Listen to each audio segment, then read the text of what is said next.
Hello everyone. Today we're going to do a very special episode on the history of the Cape Charles Railroad in Cape Charles, Virginia on the Eastern Shore. So come with me and welcome aboard to a very special episode of NY Train Guy.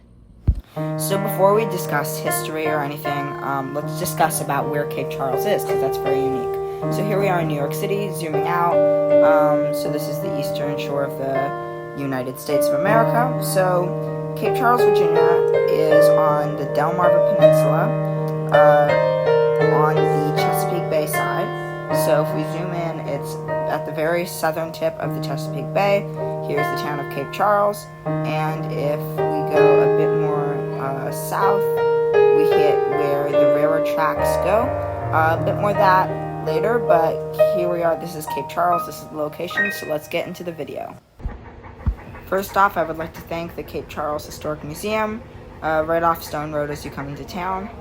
Without the museum, none of this would be possible. So first off, Cape Charles is a town that was founded in 1886, primarily based on the railroad, which we see here. People would come down the Eastern Shore on the railroad, along the highway, and they would get off the train in Cape Charles, and if they wanted to go to Norfolk, there would be a ferry there to take them to the mainland in, Norfolk, which is on the mainland. But a bit more of that later. So this is where the trains would come and stop, passengers would get off, and they would get on their ferries. However, in the late 1950s through early 1960s, the state started building the Chesapeake Bay Bridge Tunnel, which allowed people to drive from the Eastern Shore, just south of Cape Charles, all the way to Norfolk via a series of bridges and tunnels, altogether making about 16 miles over the Chesapeake Bay.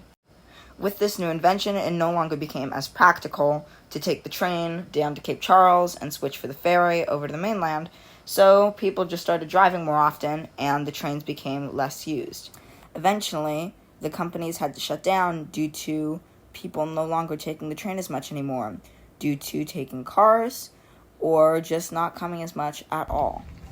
The trains were pretty much abandoned, just like we see this one here. Where this one was, there were, it was a whole big train yard with all sorts of tracks and stuff, and these trains were just left here for quite a long time until they were taken by the Cape Charles Museum, and most of them were brought over to the museum. Some of them were scrapped, some of them were left here, and the tracks were taken up because where the tracks are now, they are going to build a trail system for bikes to travel all the way up the shore.